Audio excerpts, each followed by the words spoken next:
Après le FMI, c'est au tour de la Banque mondiale de reporter le versement d'une aide budgétaire de 100 millions de dollars pour Madagascar. Il est remis à la fin du premier trimestre 2025. Selon la Banque mondiale, ce report est dû au non-respect par le régime Radziwiłł de certaines conditions. La Cour des comptes a présenté aujourd'hui son rapport public pour l'année 2023-2024 sur les pratiques financières de l'État.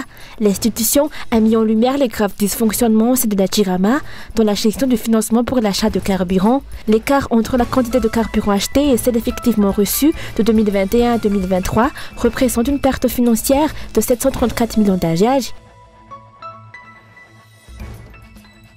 Dans l'actualité internationale, le président sénégalais a indiqué jeudi que la France allait devoir fermer ses bases militaires au Sénégal, dont la présence était compatible, selon lui, avec la souveraineté de son pays.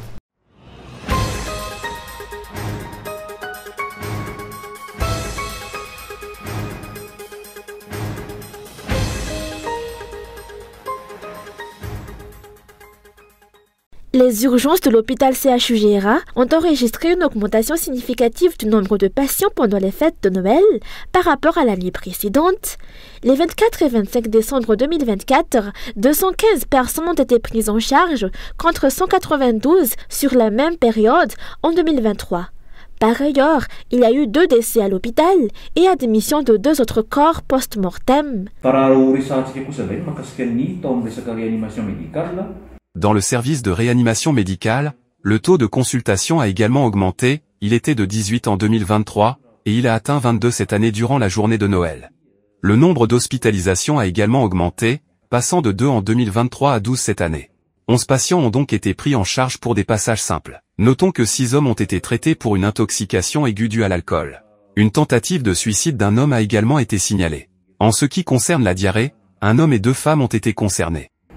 Dia nisy lehilahy anankiray ary vehivavy miisa roa. Izay no antontan'izy voaray tato amin'ny réanimation médicale. Le nombre d'accidents de la route a également connu une hausse pendant les fêtes de Noël de cette année.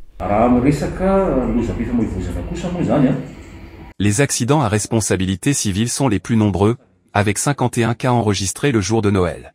Viennent ensuite les accidents de la circulation, au nombre de 34 enregistrés par l'hôpital CHU-Gera. Par rapport à l'année précédente, on constate une augmentation.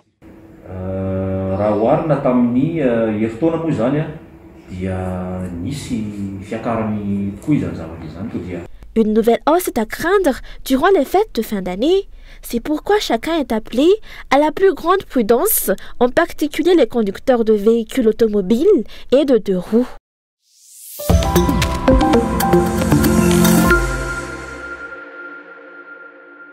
Dans la nuit du 24 décembre dernier, un député accompagné de ses 4 collaborateurs a été intercepté par les forces de l'ordre en possession de 112 tortues à Mourida-Vambouy-Bawateiruk. Refusant d'obtempérer à un contrôle, ils ont été conduits au poste de gendarmerie où une fouille a permis de découvrir les tortues encore en vie dissimulées dans leurs bagages. L'immunité parlementaire ne devrait pas protéger cet élu de la poursuite pénale pour de tels faits.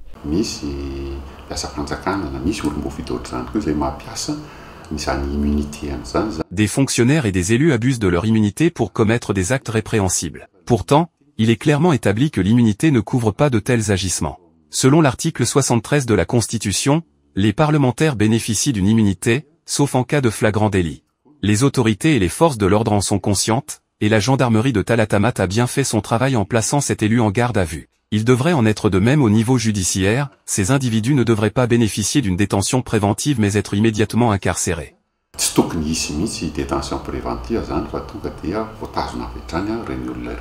La loi doit s'appliquer à tous sans exception.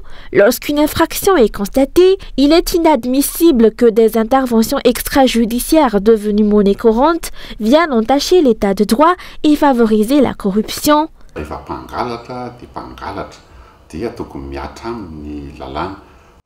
Un voleur reste un voleur et doit être sanctionné comme il se doit.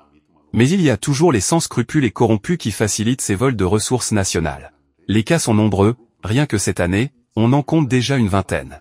Si certains sont interceptés dans le pays, d'autres passent entre les mailles du filet et ne sont découverts qu'une fois à l'étranger. Cela montre une fragilité dans la protection nationale, particulièrement durant les périodes festives où la vigilance diminue et la corruption tend à s'intensifier, comme maintenant en fin d'année ou à l'occasion de la fête nationale.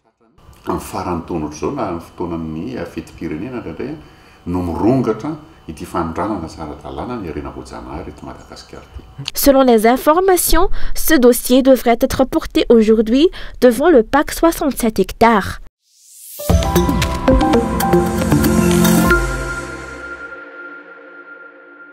La majorité des citoyens ayant exprimé leur mécontentement face aux nombreuses violations de la loi et réclamé leurs droits ont été victimes de violences et d'arrestations arbitraires sous le régime de Razouilne.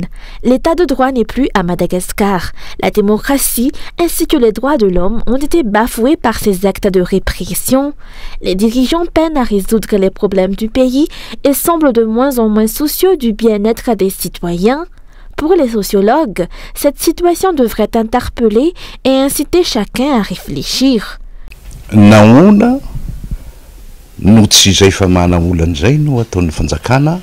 Pourquoi les dirigeants ne cherchent-ils pas à résoudre les problèmes, mais préfèrent réprimer les citoyens qui revendiquent des améliorations? Ces citoyens sont blessés, incarcérés et victimes de harcèlement. Si l'on se réfère au principe d'une démocratie, le régime actuel s'en éloigne. Il se limite à utiliser la violence et l'instrumentalisation des forces de l'ordre pour répondre aux préoccupations des citoyens, au lieu d'apporter de véritables solutions. Un tel régime soulève des doutes, s'agit-il d'une dictature, d'un autoritarisme, ou tout simplement d'un pouvoir indifférent aux droits des citoyens qui demandent le bien commun et une amélioration de leurs conditions de vie? Il appartient aux Malgaches de réfléchir à ce qui se passe. Cependant, pour nous qui observons, il est évident que ce régime ne respecte plus les principes démocratiques ni la protection des citoyens, mais s'appuie sur la violence.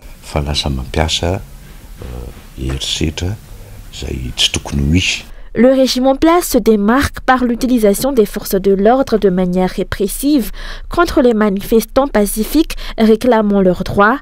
Ces forces censées protéger les citoyens sont pourtant instrumentalisées par le pouvoir pour intimider la population.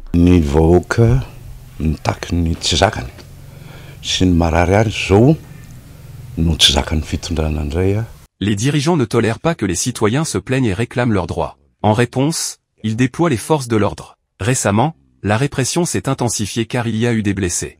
Jamais un régime n'a eu autant de pouvoir que celui-ci.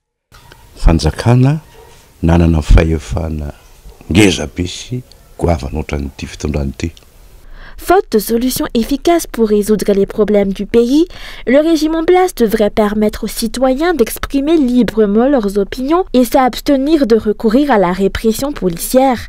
Compte tenu de la réalité actuelle, que réserve l'avenir pour les Malgaches? La saison des pluies, avec son lot de hausses de prix et de nouvelles difficultés, cette conjoncture exige une réelle volonté des dirigeants d'engager un dialogue constructif avec les citoyens et les différentes forces vives de la nation.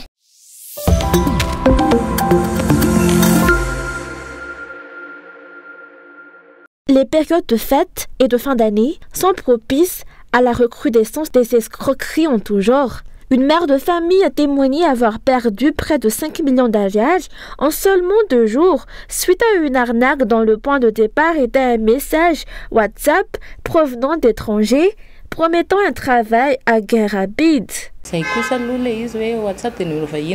C'était un message d'un étranger sur WhatsApp et je ne savais pas si c'était fiable. Cependant, étant en difficulté, j'ai été intéressée et ai demandé une fiche de poste pour ce travail. On m'a répondu de patienter, en me rassurant que c'était facile et qu'il suffirait de passer un test sur WhatsApp, que la personne enverrait ensuite sur le site.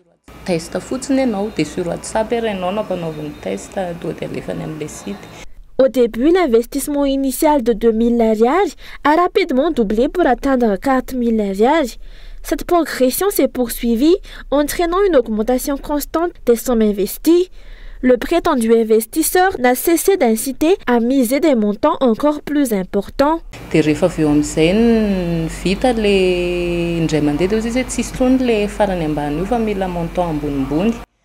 Une fois la première étape réussie, on m'a informé que je ne pouvais pas investir à nouveau la même somme et qu'il fallait l'augmenter.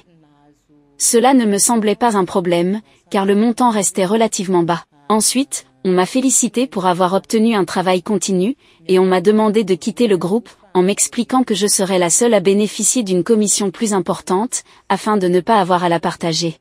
Cependant, le travail continu ne concernait plus le premier paiement, mais chaque action achevée générait un nouveau paiement. Cela s'est produit 3 fois, et au total, j'ai investi plusieurs millions d'ariars. On m'a montré les sommes que je gagnais en fonction des dépôts effectués. Finalement, lorsque j'ai voulu obtenir tout mon argent, on m'a informé qu'il fallait payer un impôt pour obtenir l'argent. J'ai été surprise, car l'impôt sur le revenu devrait être prélevé sur le salaire et non payé séparément. Au final, ni l'argent que j'avais investi ni celui qui m'était promis ne m'ont été restitués. Tena tsy omenina le vola nataonao tany am-boalohany na le zavatra nampanantenainao azonao rehefa feo. Cette mère de famille a ainsi investi près de 5 millions d'ariars avec la promesse d'un retour sur investissement de 20 millions d'ariars. Il semblerait que de nombreuses personnes aient aussi été victimes de cette escroquerie. Comme la période actuelle est propice à ce type d'arnaque, les victimes appellent à la plus grande vigilance.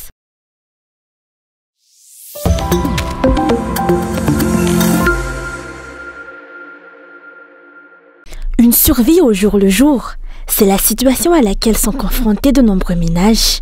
Alors que le coût de la vie ne cesse d'augmenter, l'État peine à mettre en place des mesures efficaces pour protéger le pouvoir d'achat des citoyens. Les politiciens interrogés ont souligné que les enjeux sociaux dépassent le court terme et nécessitent une vision à long terme. Or, il n'y a aucune politique publique claire.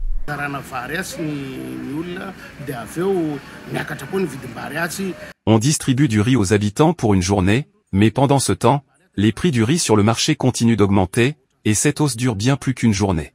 Les gens se retrouvent encore plus démunis. Alors que les coupures d'électricité persistent, on propose une attraction lumineuse à Ambuizatouv avec un coût d'entrée de 500 ariars. Ce régime semble habile à détourner l'attention tout en soutirant aux Malgaches le peu qu'ils possèdent. Non, les dirigeants ne viennent pas en aide à la population, au contraire, leurs actions montrent clairement qu'ils les volent.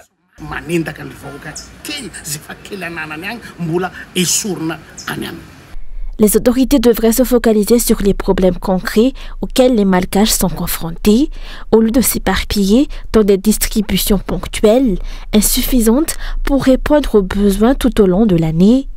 Il est urgent que les dirigeants assument leurs responsabilités, car malgré les nombreux projets en cours, le développement du pays reste compromis par l'instabilité actuelle. La priorité doit être donnée à la résolution des problèmes fondamentaux tels que l'accès à l'éducation, l'énergie, l'eau et la sécurité avant de se lancer dans la mise en œuvre de grands projets.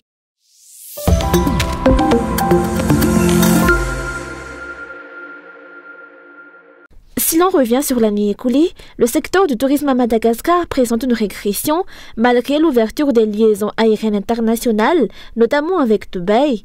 Le tourisme est pourtant un secteur économique clé pour le pays, en générant des revenus et en créant de nombreux emplois pour une large population.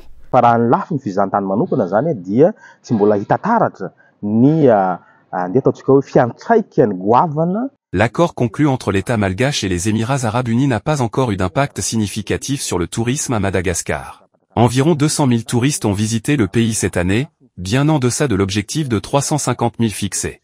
Il convient de rappeler que dans le cadre du programme de la politique générale de l'État, les dirigeants visent d'atteindre 1 million de touristes à l'horizon 2028. Au regard de ce délai, cet objectif semble encore lointain. Bien que réalisable, il reste que les efforts des dirigeants pour promouvoir le tourisme ne se font pas suffisamment ressentir.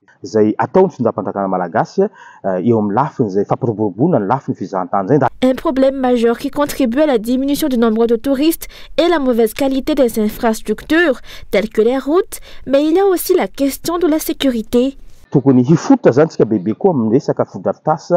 Nous devons nous concentrer sur les problèmes d'infrastructures, surtout routières, car comme nous pouvons le constater, les routes reliant les principales destinations touristiques du pays sont dans un état déplorable en général.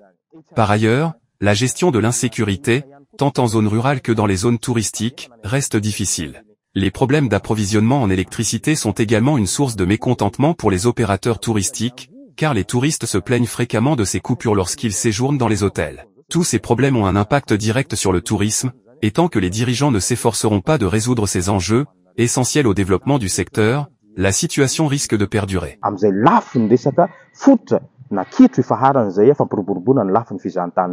Les dirigeants doivent ainsi renforcer les efforts pour promouvoir le secteur du tourisme afin de générer davantage de revenus pour la trésorerie de l'État.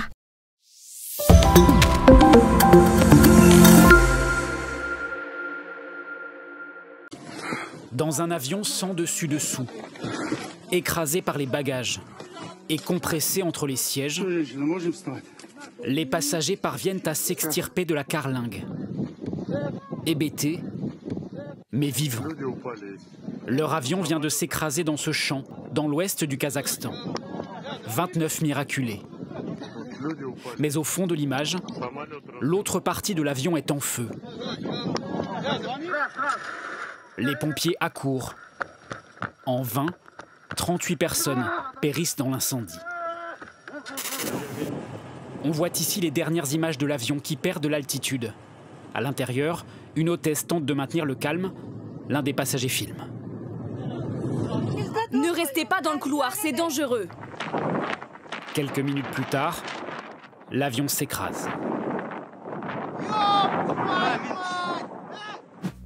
Pourquoi cet appareil, parti de Bakou, capitale de l'Azerbaïdjan, censé atterrir à Grozny, en Tchétchénie, territoire russe, a terminé sa course de l'autre côté de la mer Caspienne? Pour l'heure, aucune explication officielle, mais certains spécialistes avancent une hypothèse. Ces dizaines de trous, situés à l'arrière de l'avion, pourraient être la marque d'une attaque par un missile anti-aérien.